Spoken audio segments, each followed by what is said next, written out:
En fait, j'ai l'impression à la fois de regarder une série télé et en même temps de vraiment participer à une discussion. Je trouve que c'est hyper humain. C'est quoi ça? C'est pas ça, hein.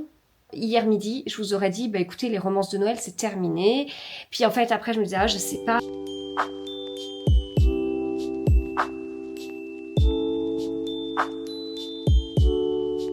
Hello! On ouvre un nouveau vlog, on est le vendredi 19.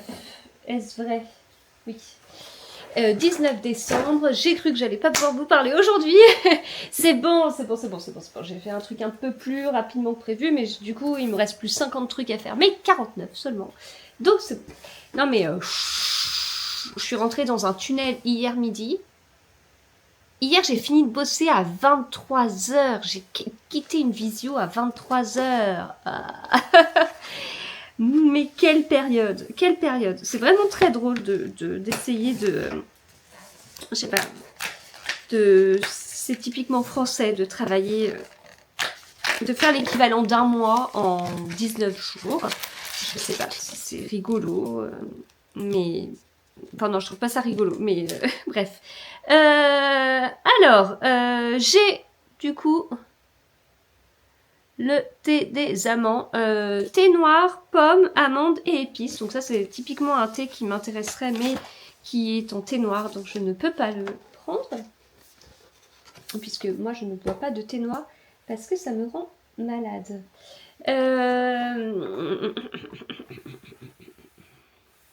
En fait, ils sont tellement petits. Je vous critique ce calendrier de l'Avent à chaque vlogmas. Si vous arrivez dans ce vlogmas, bienvenue! Bienvenue, je critique le calendrier de l'Avent Kinder, celui-ci que j'ai pris chaque fois. En fait, ils sont tellement petits que... hop! Que quand que je le pose à côté, et je le mange sans même me rendre compte. Au bout d'un moment, je dis, oh bah tiens, le papier est vide. Voilà, à peu près. Et puis, mon calendrier de l'Avent livresque. Oui, puis, alors, hier, ouais, j'ai eu une visio jusqu'à 23h. J'ai quand même fait 1 heure de pause dans l'après, mais j'ai fait mes ongles. Oh. C'est un truc que je fais chaque année au mois de décembre, mais parce que les autres années, j'ai des shootings photos pour des livres tricot. Et donc j'avais ça il y a 2 ans, j'avais ça il y a 1 an, mais là j'ai pas de shooting tricot, enfin de shooting photo pour un livre tricot qui pourrait sortir.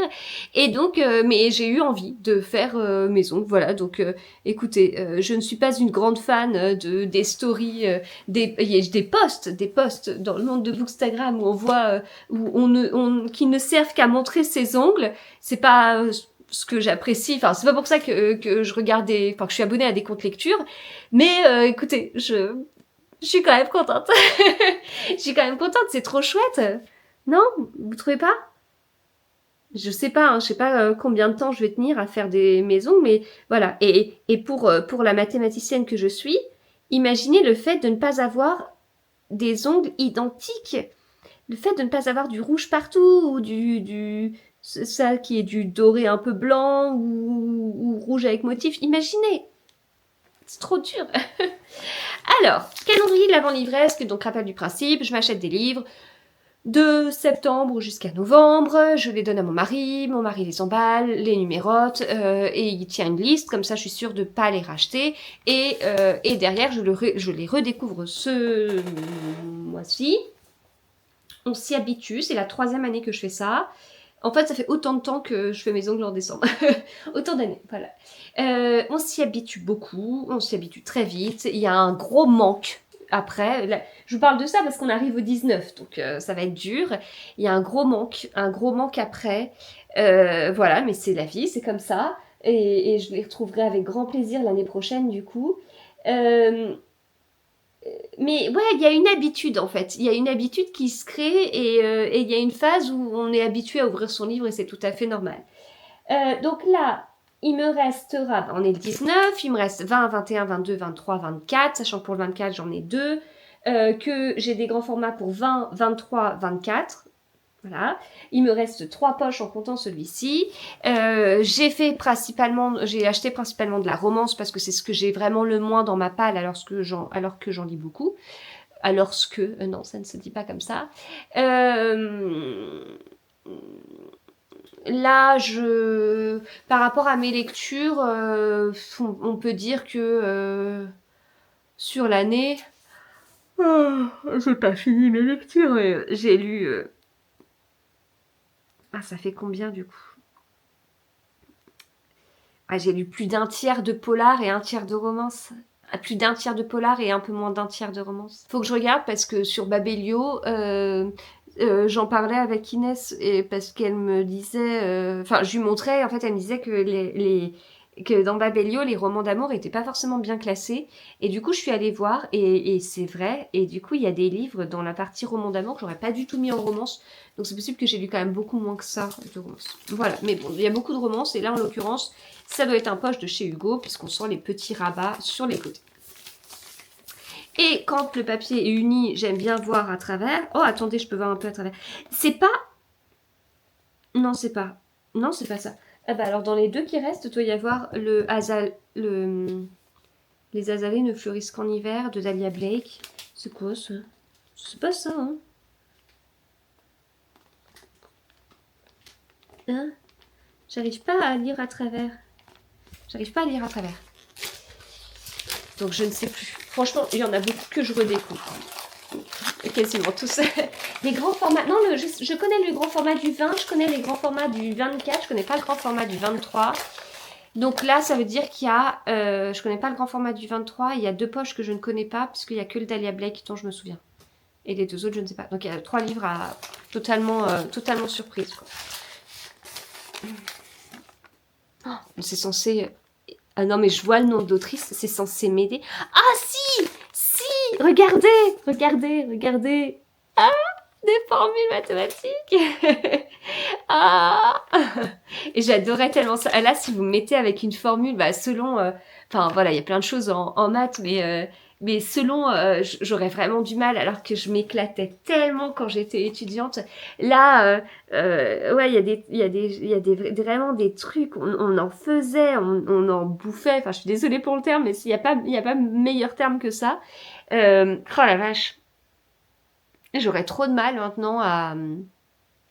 J'aurais trop de mal maintenant à faire tellement... Bah après, je vous parle de ça, c'était il y a 20 ans, quoi. Un peu moins de 20 ans, mais... Ouais. Qu'est-ce qu'il y a, justement? Bah voilà, là on a des intégrales. C'est ce que justement, j'étais en train de me dire, je pensais aux intégrales, et voilà, là on a une intégrale. Et alors, ce qui est très drôle dans ces cas-là, c'est que il y a des erreurs. Il y a des erreurs, il y a des choses qui sont impossibles. Donc là, on a une double intégrale et après... Ah si, pardon, j'avais pas vu. Si. Si, il y a bien les symboles Enfin, il y a bien les symboles, il y a les intégrales pour et puis ils sont bien là. Un dz et un dθ. Ok. J'ai rien dit. L'amour n'obéit à aucune loi mathématique. Oui, je veux lire ce livre. Non, mais c'est cool, des romances dans le domaine scientifique. Alors, il y a... Je suis sûre que vous êtes en train... Ali Hazelwood. Il y a Ali Hazelwood, mais Ali Hazelwood, c'est dans le domaine scientifique, mais pas dans le domaine des mathématiques. Et souvent, quand on parle des sciences... Enfin, moi, quand je parle des sciences, je mets rarement les maths dedans. Parce que les maths, pour moi, c'est plutôt un outil pour les sciences et je suis fan de l'outil, mais pas des sciences qui utilisent l'outil. Bon, écoutez, c'est comme ça. J'ai fait un bac scientifique et j'avais en matière forte, à fort coefficient au bac, j'avais bien sûr les maths en coef 9. Donc ça, c'était pas un souci, parce que j'avais pris spécialité maths, parce que c'était mon point fort, mais largement. J'avais physique-chimie en coef 6 et j'avais SVT en coef 6 aussi. Mais en fait, si on faisait pas la spécialité maths, c'était un coef 7. Et on avait 2 points en plus pour 2 points de coef en plus pour la spécialité. Donc genre quelqu'un qui faisait la spécialité physique-chimie avait un coef 8 en physique, 7 en maths et 6 en SVT. Et alors la SVT, à partir de la seconde, j'ai commencé à... vraiment, j'aimais pas du tout. Et la physique-chimie, ça a été à partir de la première ou de la terminale. Mais en fait, c'était super... Enfin, j'aimais pas. J'aimais pas parce que j'aimais pas comment les mathématiques étaient appliquées, étaient utilisées. En plus, on voyait des choses. Enfin, il y a tout un truc autour de nombres imaginaires qu'on voit. Où, en fait, les nombres imaginaires, ce sont des nombres où quand on les met au carré, donc quand on les multiplie par eux-mêmes, ils sont négatifs. Hein. Et en fait, en maths, il y a un code, il y a quelque chose enfin, on appelle ça I, en fait, le nombre imaginaire. Et bah, pas en physique chimie. En physique chimie, c'est J. Voilà, et en plus, je crois qu'on nous avait introduit les nombres imaginaires en physique-chimie et pas en maths. C'était le gros bazar, c'est illogique, illogique. Donc on apprend la façon d'utiliser l'outil avant d'apprendre l'outil, n'importe quoi. Et après, quand j'ai fait mes études, j'étais en études de maths, enfin j'ai fait des études... j'ai des diplômes universitaires, voilà, on va dire ça.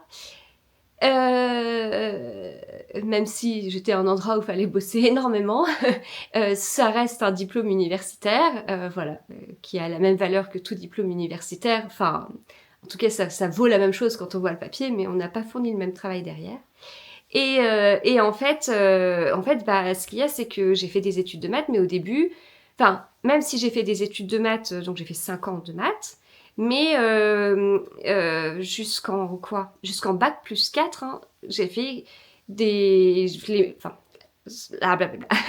Les matières mathématiques que j'avais étaient plus fortes, étaient plus importantes, etc. Enfin, étaient plus fortes, mais j'avais des matières de physique. Donc j'avais de l'algèbre, de l'analyse, de la proba, voilà, tout ça c'était des matières différentes avec des profs différents. Et j'avais de l'optique, de la mécanique du point, de la mécanique du solide. On a eu mécanique des fluides en bac plus 3, de l'électricité, de l'électromagnétisme, ça c'était... j'aimais pas. Voilà. Et donc, bah, il a fallu en faire, quoi, parce qu'il n'y avait pas trop le choix. Mais oh, c'était pas du tout mon truc. Mais alors que je m'éclatais en maths, mais vraiment je m'éclatais. Hein. Enfin, c'est très théorique, hein. On faisait tout à la main, comme si les ordinateurs n'existaient pas, bien évidemment. Donc après, quand on entre dans le monde du travail, on se rend compte que tout est bien sûr fait avec des ordinateurs, et bien heureusement. Au niveau des calculs et tout ça, sinon un humain ne serait pas capable de calculer aussi vite, mais donc on apprend à programmer, on a des cours d'informatique, on apprend à programmer avec dans ce que j'ai fait, avec des langages improbables, enfin si on avait fait du C++, mais sinon on avait fait des langages improbables qui ne sont pas utilisés ni quoi que ce soit, mais l'idée c'était de faire genre un langage par an, mais c'est surtout apprendre à programmer, apprendre à s'adapter à un langage, parce que derrière, tout langage obéit à des mêmes règles algorithmiques, et donc on apprend à écrire un algorithme à la main, et ensuite à le coder, quel que soit le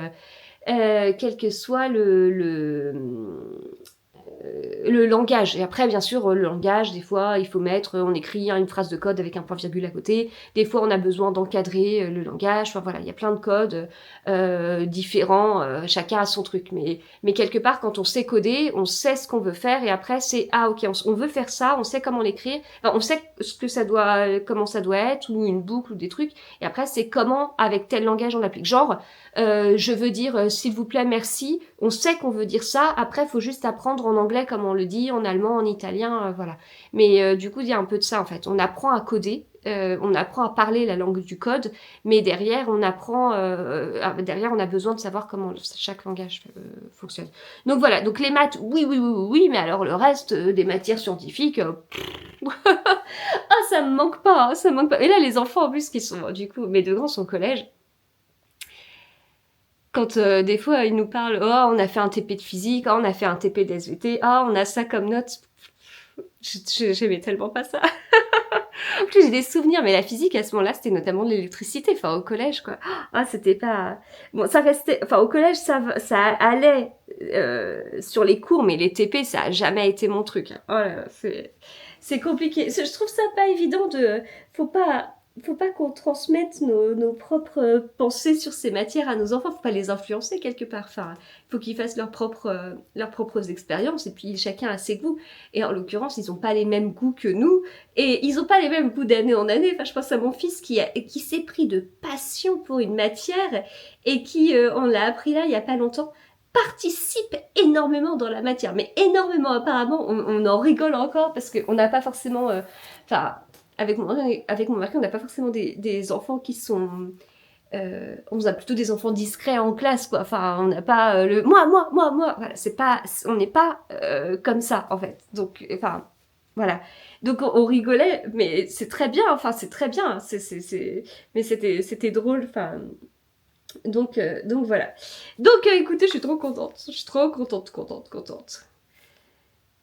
Voilà, je vais voir. J'espère que ça va me plaire, bien évidemment. Il fait 460 pages, ouais, il me semblait bien qu'il était épais. Et alors, l'autrice vit en Californie avec son mari et ses 2 enfants. Elle est atteinte d'une forme d'autisme, le syndrome d'Asperger, et s'est servie de sa propre expérience pour raconter la vie amoureuse de son héroïne. C'est très intéressant du coup. Et ça, c'est son premier roman. Bon, en fait, j'ai des personnes qui me suivent, qui lisent de la romance et qui, en fait, ont lu pas mal de livres que j'ai eu dans mon calendrier de l'Avent. Et j'en ai beaucoup qui me disent « Ah, ce livre, il est trop bien, j'ai adoré. » Et du coup, j'ai la trouille de mettre celui-ci, qu'on me dise voilà, on verra. Bon, et bien écoutez, c'est tout. Je vous laisse parce que je vois que j'ai plein de messages qui arrivent. Des messages travail, donc stop, la pause est terminée. J'y retourne. Hello, je vous retrouve, on est samedi 20 décembre, j'espère que vous allez bien. Je me bien, voilà, j'ai mon gros machin, il est 11h. J'ai fait quelques petits trucs ce matin, j'ai notamment écouté un livre audio juste ce matin. J'ai écouté La femme de ménage se marie, donc qui est tout fin, hein, mais voilà, du coup ça s'écoute effectivement très rapidement.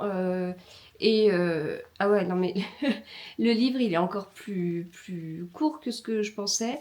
Donc c'était pas incroyable, j'avais pas entendu des avis de fous, je confirme que c'était pas incroyable. Mais comme je suis retournée un peu dans La femme de ménage, puisque je l'ai lu en papier il y a 1 an et demi, j'ai lu bien sûr tous les autres, il me manquait que celui-ci à lire. Je l'ai écouté en audio il y a pas longtemps et j'ai vu en avant-première mardi le film, donc voilà, l'idée c'était de continuer un petit peu dans ça et après il me restera La prof à lire et ce sera bon. Et j'hésitais entre papier et audio, mais j'ai plus envie de le passer en papier et voilà. Mais après je serai à jour bien évidemment en attendant qu'il y en ait d'autres qui sortent parce qu'il y en a pas mal à sortir en français. Voilà, et côté lecture, je suis toujours dans le thriller de l'Avent de Franck Tillier, mais j'avoue que je suis plus sur un chapitre par jour et que je regroupe. Donc là, bah, j'ai pas pu jeudi ni hier. Enfin, j'ai vraiment pas pu jeudi parce que voilà. Hier, j'aurais pu, mais j'ai pas fait ce choix-là. Donc aujourd'hui, j'aurai 3 chapitres à rattraper. Et puis sinon, je suis dans cette lecture-là. Donc quelle bonne idée de sortir un livre de 600 pages parce qu'en fait, je l'ai commencé mercredi et j'étais à fond dedans, mais j'avais oublié que les jours d'après allaient être un peu moins, comment dire, euh, j'allais être un peu moins disponible et donc bah, jeudi j'ai fini super tard et hier j'ai eu un peu de mal à couper. La journée était très dense, vraiment très dense. Et pourtant j'ai été plus rapide sur des trucs que ce que je me pensais, mais ça a été dense parce que j'avais peur que, Enfin, c'est ce que je vous disais, quoi. Je sais plus si je vous le disais dans ce vlog-là ou dans le vlog précédent. C'est pas évident parce qu'il y a un côté de le monde s'arrête. En France ou ailleurs, je sais pas, le monde s'arrête le vendredi avant les vacances scolaires. Et parce que c'est là où, sur les 2 semaines de Noël, c'est là où il y a quand même, enfin, Noël et jour de l'an, il y a quand même énormément de personnes en vacances. Alors, je parle des vacances scolaires, bien évidemment, ça concerne tout le monde, puisque je pense que Noël, c'est pour tous ceux qui le fêtent, qu'on ait des enfants ou pas, scolarisés ou pas. Mais en tout cas, il y a vraiment ce truc, il y a toujours eu ce truc en entreprise et que j'ai ressenti pour la première année où je ne suis pas salariée dans une entreprise, je l'ai vraiment ressenti hier. Et vraiment, il y a eu... j'ai coupé à 18h45, vraiment coupé, visio, ordi fermé, que j'ai bien sûr réouvert dans la soirée, bien évidemment, mais bon, pour d'autres choses. Enfin, c'est vrai que je vous dis toujours, dans mon activité, il y a plusieurs choses différentes et donc je sépare un peu le tout. Il y a un peu le côté de bah c'est moi qui choisis et il y a un côté de j'ai un engagement avec des personnes, maison d'édition, etc. Et donc bah, dans la partie où c'est moi qui choisis, rien ne m'oblige à réouvrir mon ordi dans la soirée.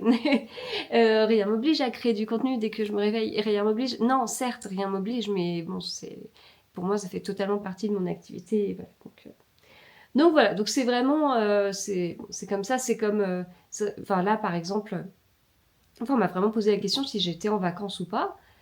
Et en fait, on voit que quand les gens me posent la question, ils mettent pas la même chose sur le mot vacances en fait.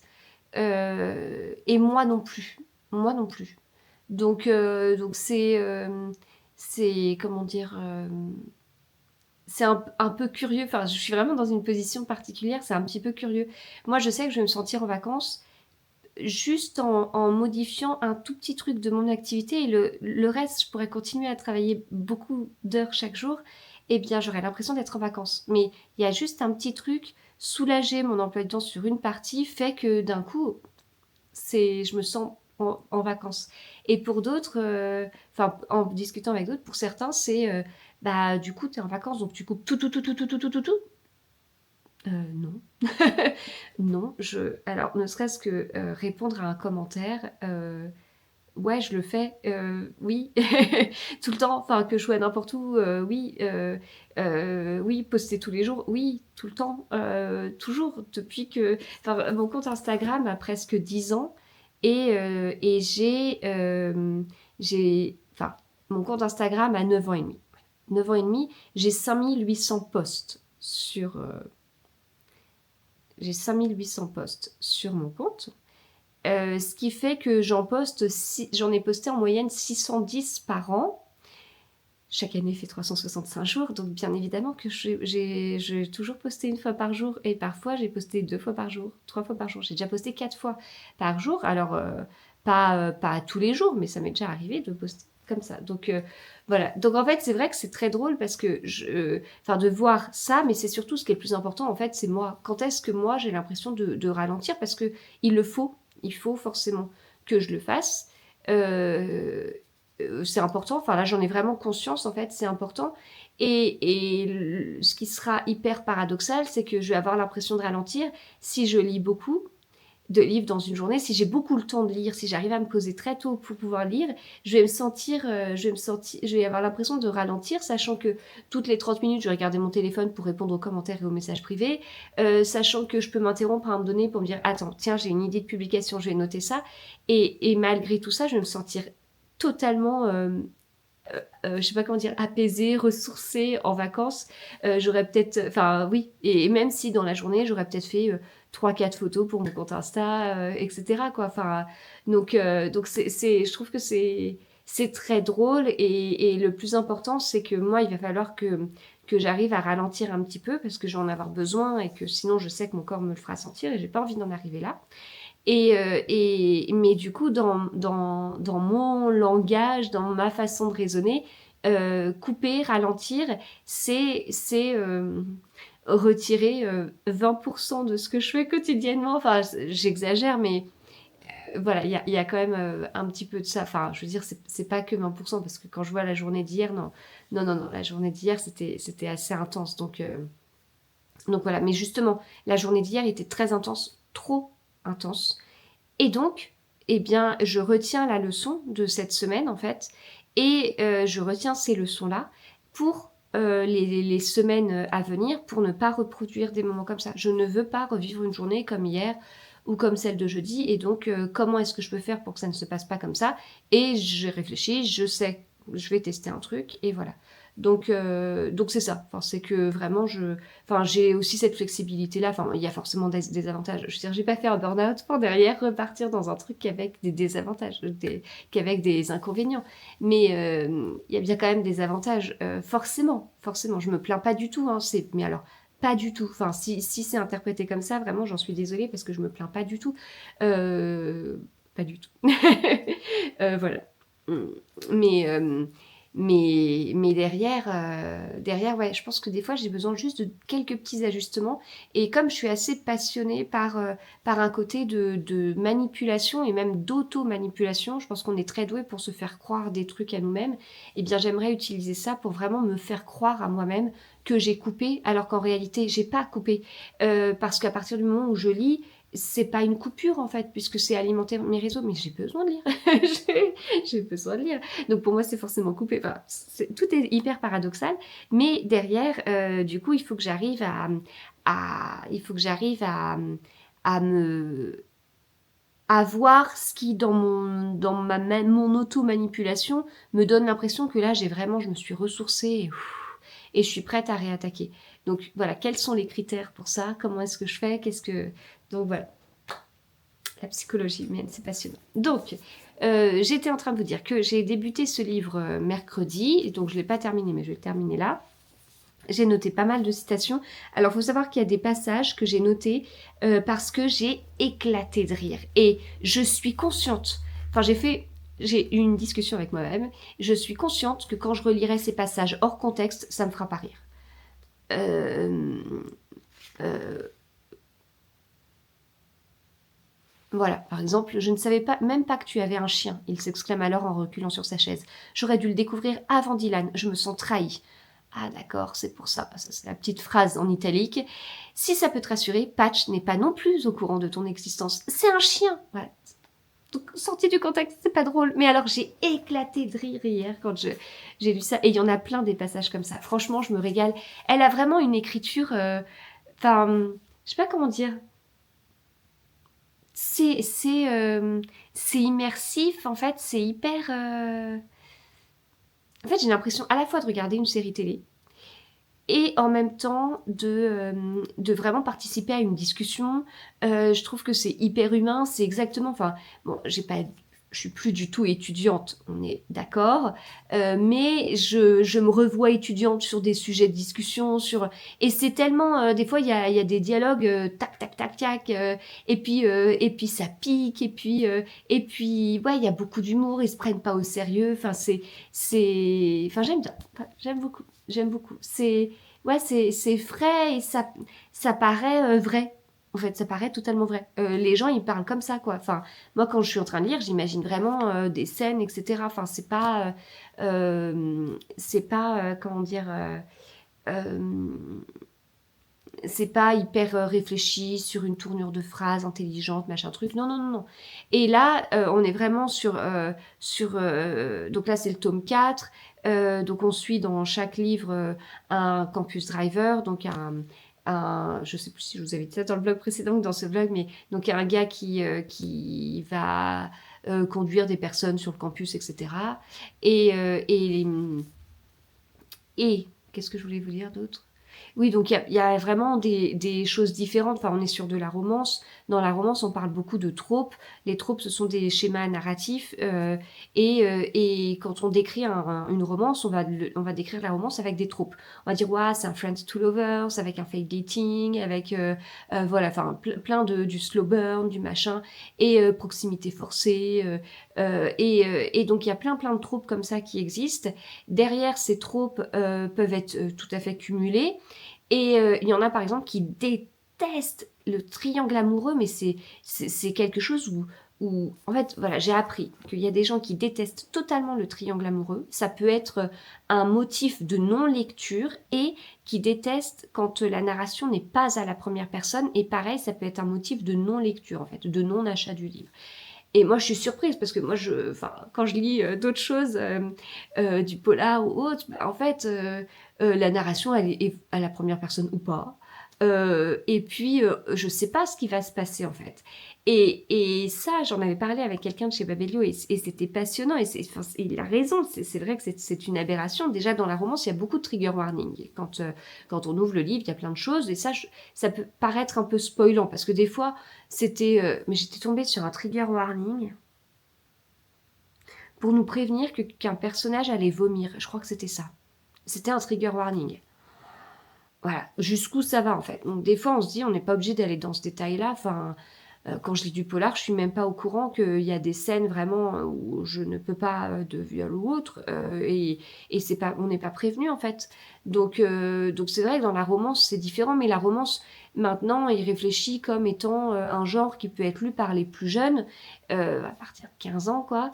Et donc il y a tous ces warnings qui existent par rapport à ça. Donc voilà. Mais ce que me disait la personne de Babelio, et il avait tout à fait raison, c'est que les tropes en eux-mêmes, sans parler de trigger warning, les tropes sont déjà hyper spoilants.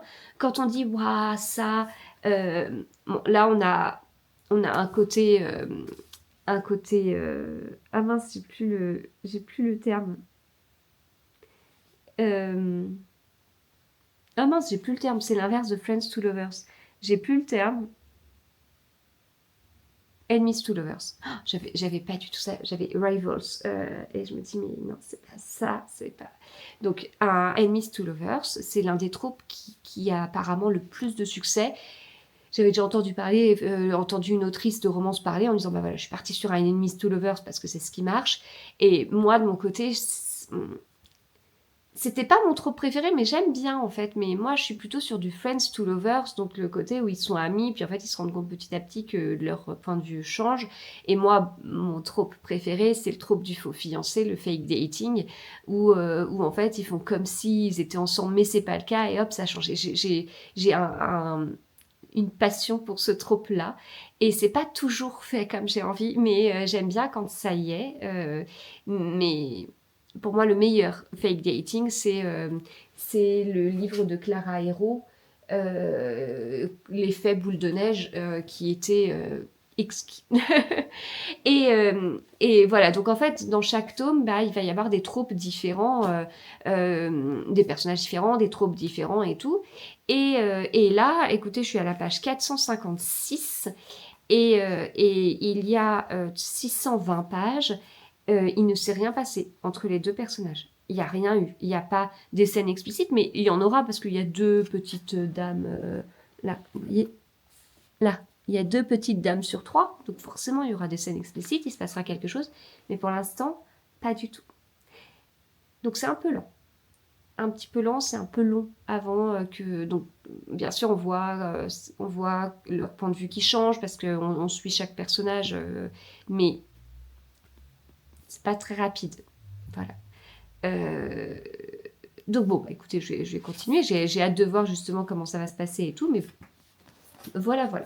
Et sinon, j'ai compté ce matin le nombre de polars que j'avais lus et le nombre de romances que j'avais lus parce que je vous en avais parlé. Sur Babelio, il y a des classements qui sont faits, mais quand on regarde à l'intérieur des romances, il y a la moitié, ça on n'est pas, enfin d'après mes critères en tout cas. Et j'ai regardé et je suis à un peu plus à fin novembre. Non, c'est pas fin novembre. Au moment où je vous parle, je suis à un peu plus de 110 polars lus et un peu moins de 80 romances lues. Et en regardant, j'ai été très surprise au niveau romance parce que comme ça a pris plus de place dans ma vie par rapport au fait que j'étais plus attirée par ça, que j'en avais acheté beaucoup, que je pensais en avoir lu beaucoup cet été, etc. Puis en fait, quand je regarde de façon très factuelle, non, c'est pas vrai. Déjà, j'ai passé X mois sans quasiment en lire, et après, bah non, c'est pas vrai. Et du coup, j'ai eu un côté comme un énorme manque de romance qui s'est... voilà, un trou que j'avais là, je m'en rendais pas compte. Et côté polar, ouais, j'en ai lu quand même plus que ce que je pensais, plus de 110. Bien sûr, c'est beaucoup moins que ce que je lis habituellement en polar, mais c'est pas... ça a quand même dominé mon année. Et puis, vous savez, vous m'avez suivi, le polar, ça a fait un peu ça, un peu le yo-yo tout au long de l'année.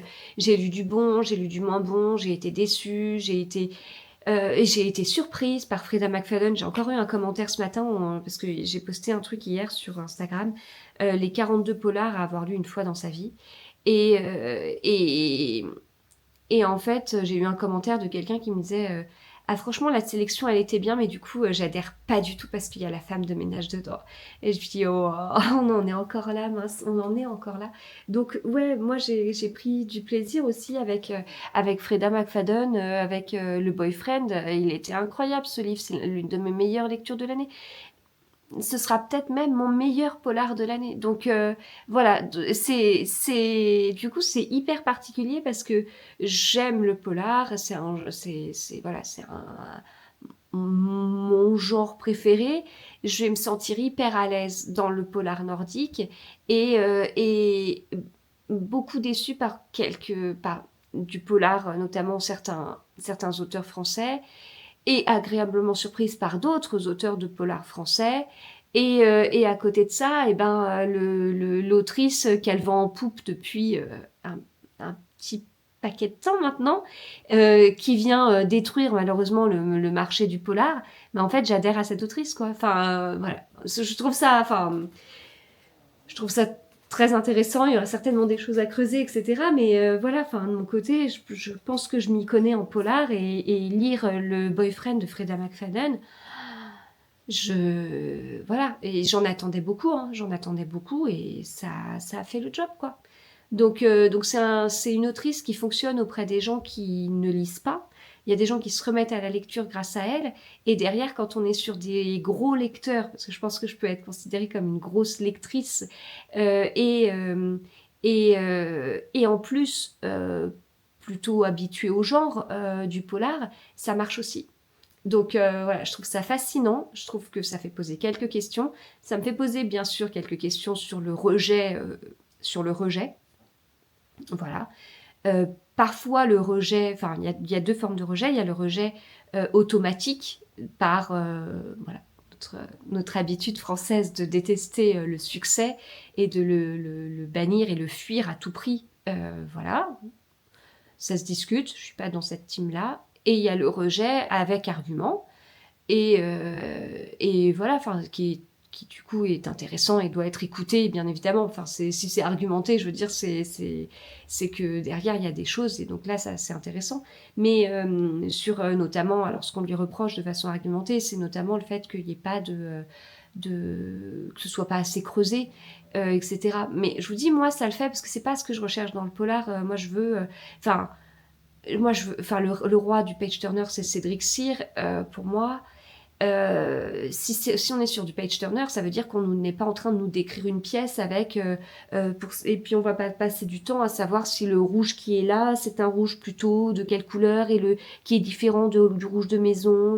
Enfin, j'ai pas envie de passer 3 pages à savoir ça, à philosopher là-dessus. Moi, en polar, je veux quelque chose qui et c'est tellement page turner qu'en fait, tous les indices, on les a pas vus et on se fait totalement avoir. Voilà. Donc voilà. Voilà, du coup, ça veut dire que je commence à préparer un petit peu mes bilans. Bien évidemment, comme d'habitude, sur ma chaîne, il y aura une grosse vidéo de bilan lecture que j'ai bien sûr hâte de faire. Mais ça, c'est un peu tôt pour en parler. Alors, calendrier de l'Avent, chocolat. On est le 20. On est le 20. Ça veut dire que Noël approche. Ça veut dire que la fin de tout ça aussi, enfin, ça veut dire que la fin arrive de tout ça. On a... Enfin, tout est décoré depuis pas mal de semaines et tout. Le calendrier de l'Avent, c'est en attendant Noël. Et même si ça s'écrit A-V-E-N-T, il y a aussi le côté avant A-V-A-N-T, Noël. Enfin, bien sûr, ça signifie plein de choses. Il y a pour certains une forte dimension religieuse, pour d'autres plein d'autres choses. Et puis d'autres, bien sûr, ne fêtent pas Noël. Mais derrière, là, quand on arrive au 20, enfin moi qui suis une fan de Noël, c'est... Ok. Et après, et ça va passer. Et puis après, le 25, on entendra « Ah bah c'est encore passé vite Noël cette année !» Et oui, mais c'est tellement triste que ça soit passé vite. Et ça voudrait dire que j'aurais plus le 25, j'aurais plus de livres à ouvrir. Ce sera tellement triste. Voilà, voilà. Donc, petit chocolat. Calendrier de l'Avent, palais d'été, le 20. Alors...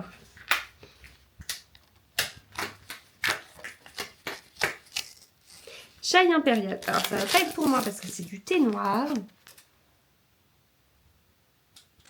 Donc, thé noir, cardamone et baie rose. Voilà. Et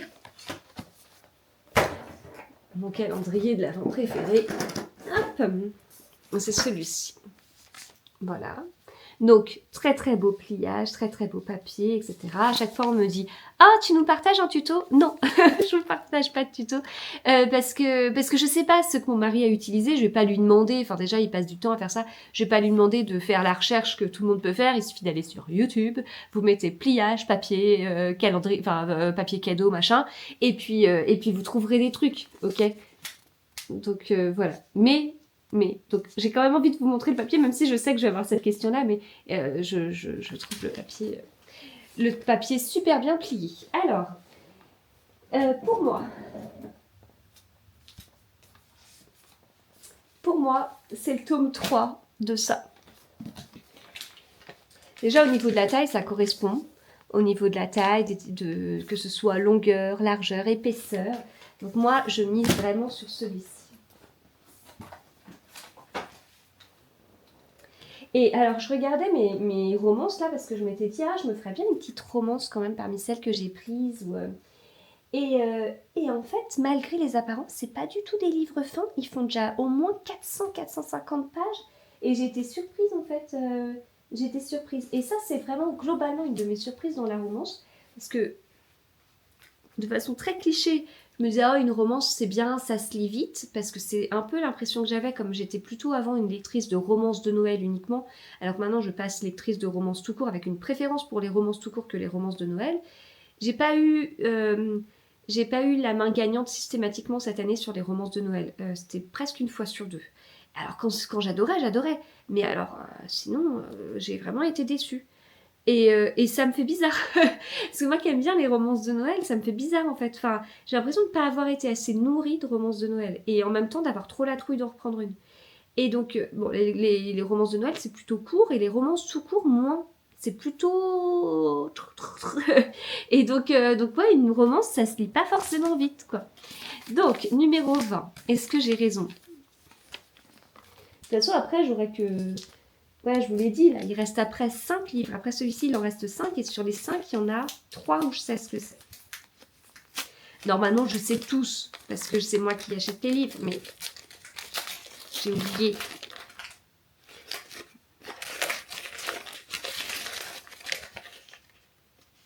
Ah, j'ai fait...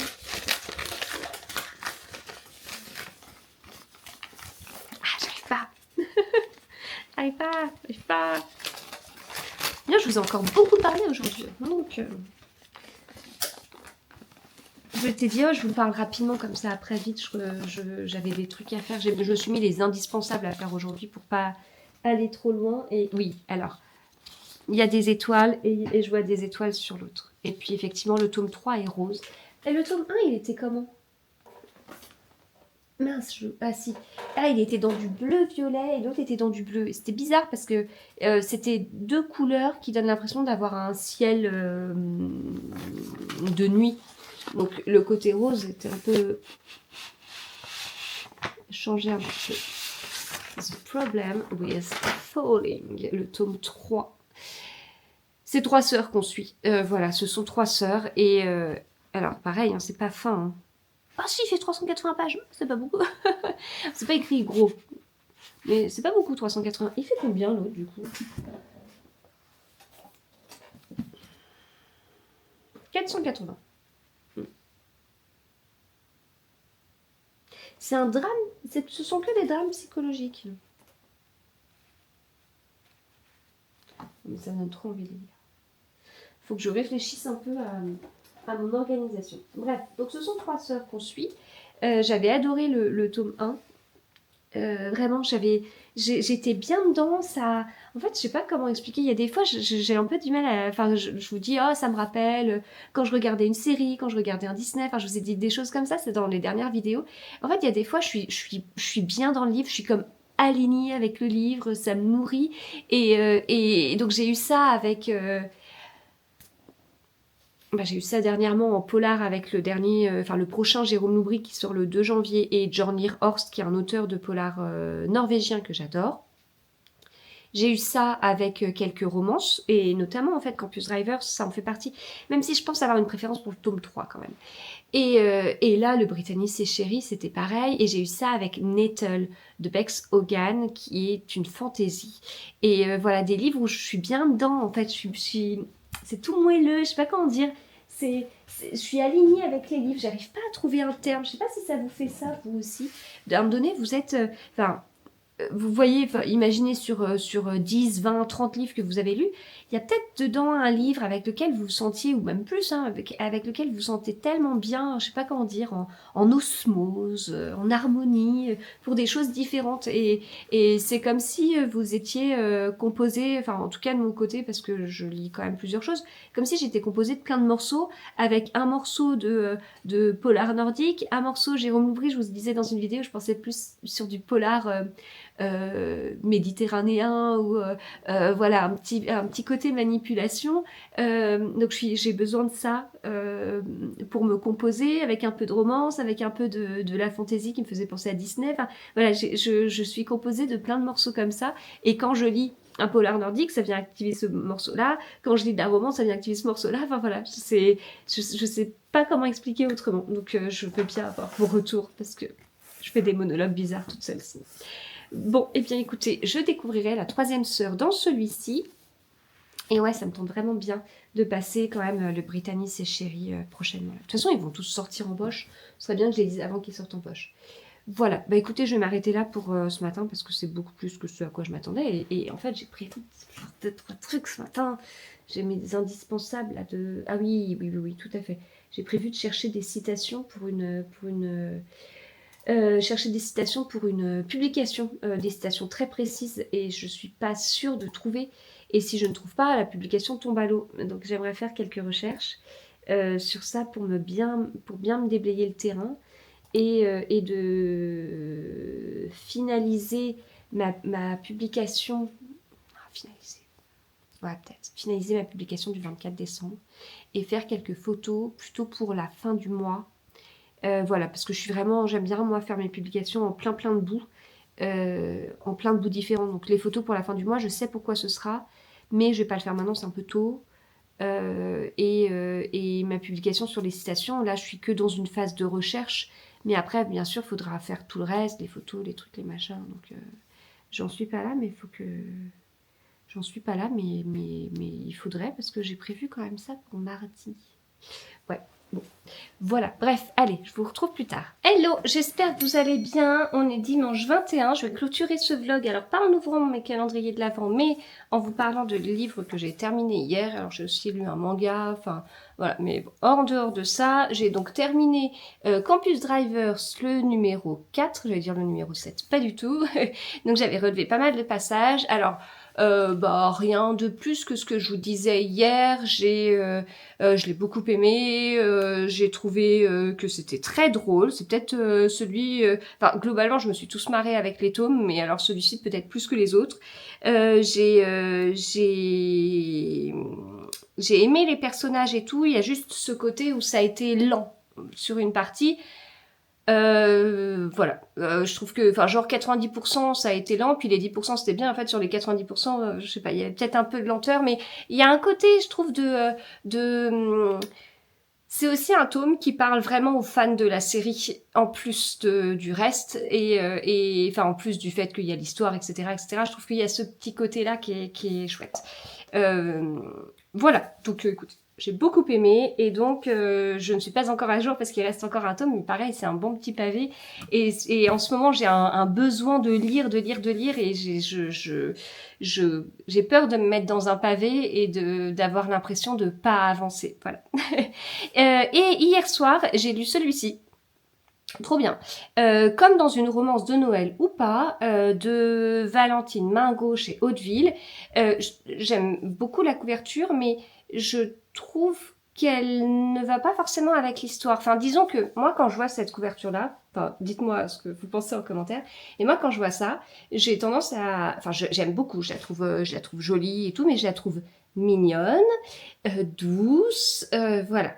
Et donc, je vais m'attendre à quelque chose de très tendre, d'enfantin peut-être. En tout cas, ce serait une couverture qu'on verrait dans des livres chez Ozu, Rajo, ça me surprendrait pas.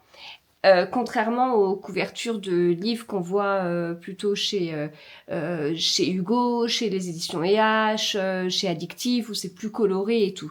Et Alors en fait, globalement, cette année, j'ai eu plusieurs commentaires sur des trucs, enfin des livres qui me tenaient à cœur, ou mais il y en a plusieurs, je pourrais vous en citer plusieurs, où derrière on me dit bah, ça va pas, je vais pas lire ça, t'as vu la couverture.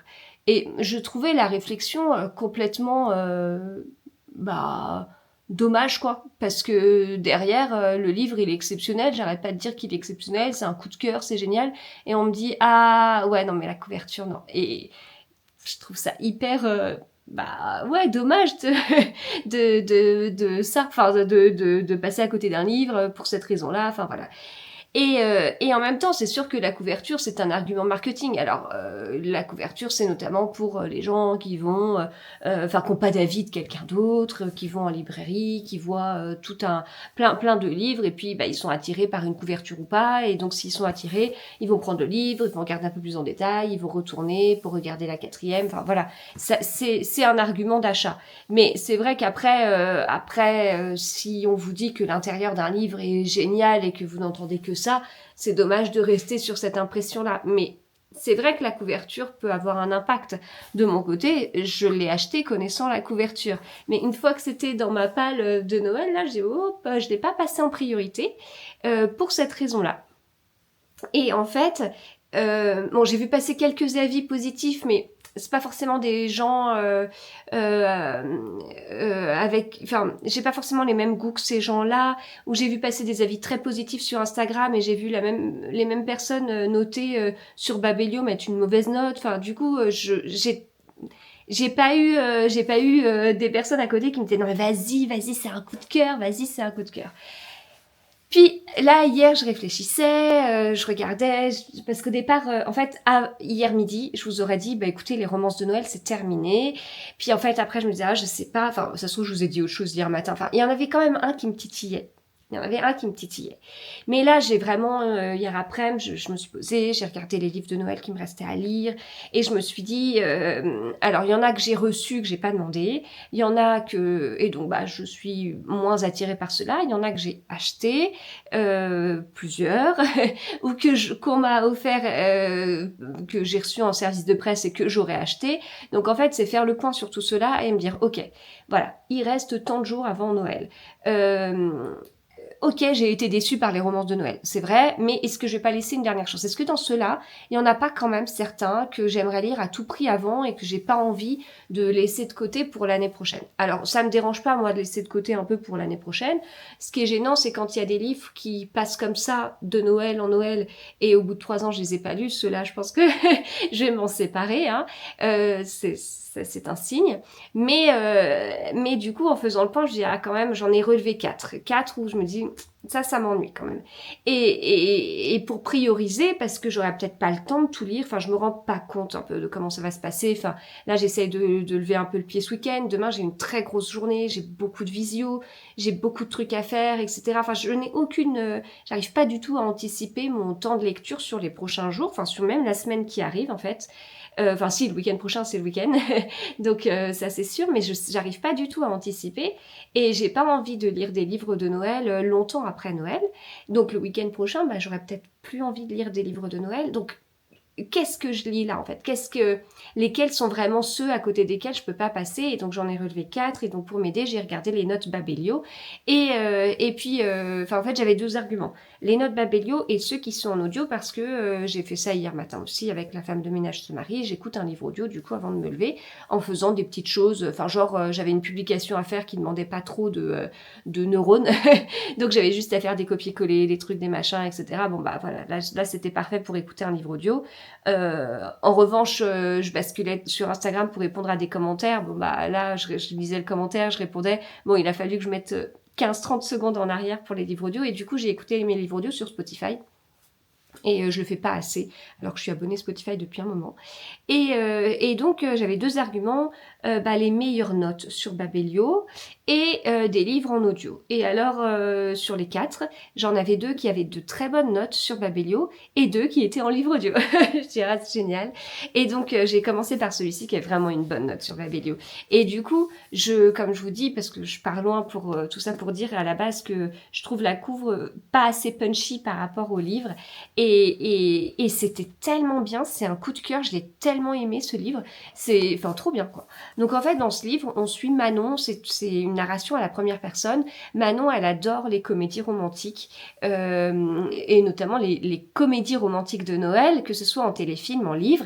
Et puis elle a deux copines, ses deux meilleures amies. Et puis avec ses deux meilleures amies, elle fait de l'aquagym et elles ont rencontré là-bas Rose qui a 74 ans et voilà. Donc en fait elles sont toutes les quatre et à un moment donné il y a eu un truc de une mission, faisons en sorte de trouver un petit copain à Manon selon les téléfilms de Noël. Et donc c'est là qu'elles se sont mises à parler des tropes, donc les tropes dans la romance avec tous les schémas de narration. Donc il y a le côté où elles ont dit voilà le enemies to lovers c'est le plus classique, il y a le fake dating, il y a le friends to lovers, et comment est-ce qu'on pourrait appliquer tout ça dans la vraie vie.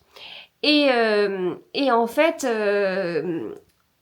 bon, ça c'est des trucs dont j'avais déjà entendu parler, mais j'avais vraiment regardé des trucs en diagonale ou écouté à moitié, et c'était pas du tout, c'était bien mieux que ce à quoi je m'attendais, parce que moi je croyais qu'elles étaient, enfin je croyais que c'était quelque chose de très très scolaire, très, alors qu'en fait non, c'est vraiment une histoire. Enfin, donc en fait le truc c'est que dans l'entourage de Manon, en fait elle a un collègue qui est insupportable, donc c'est son ennemi. Alors est-ce que cet ennemi pourrait être un enemies to lovers? Est-ce que derrière il s'avère que c'est un homme charmant et qu'elle pourrait en être amoureuse?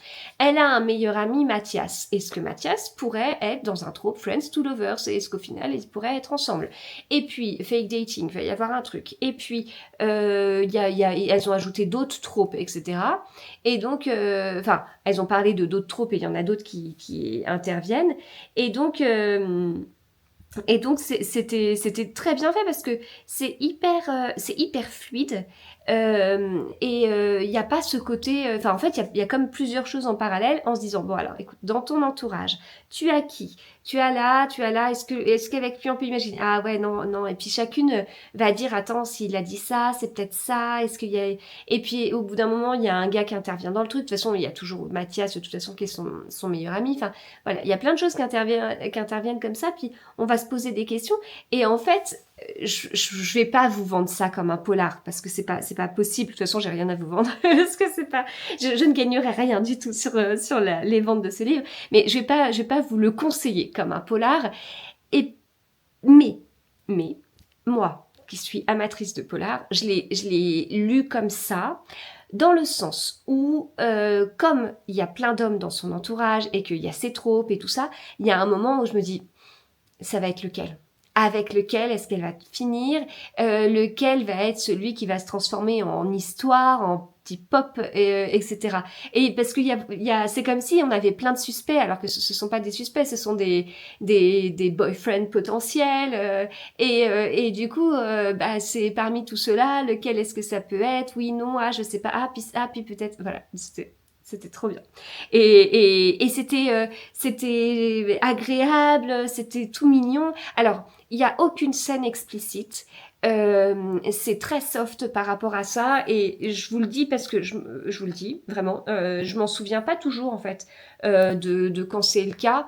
Parce que j'ai 40 ans et que quand je lis un livre, il y a des choses, ça me choque pas forcément, et que en plus je ne lis pas toujours en imaginant que ma grande va les lire, par exemple. Voilà, on me pose beaucoup la question sur l'âge. Tiens, cette romance, est-ce que ça peut être pour tel âge, tel âge, tel âge?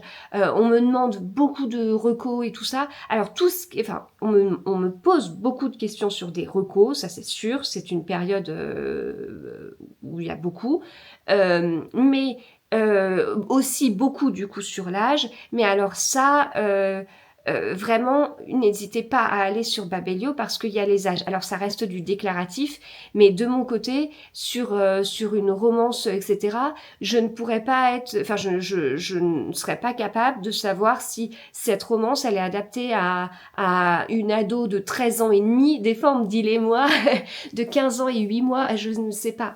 Je ne sais pas, ça dépend de la sensibilité de chacun. Moi, je connais ma grande, enfin, je la connais comme une maman peut connaître sa fille, donc, enfin, je ne la connais pas entièrement. Derrière, je vais voir ce que moi, j'ai envie de lui mettre entre les mains, de lui conseiller, etc. mais ça ne reste que c'est ma responsabilité par rapport à ma fille et je veux pas prendre cette responsabilité pour vos enfants.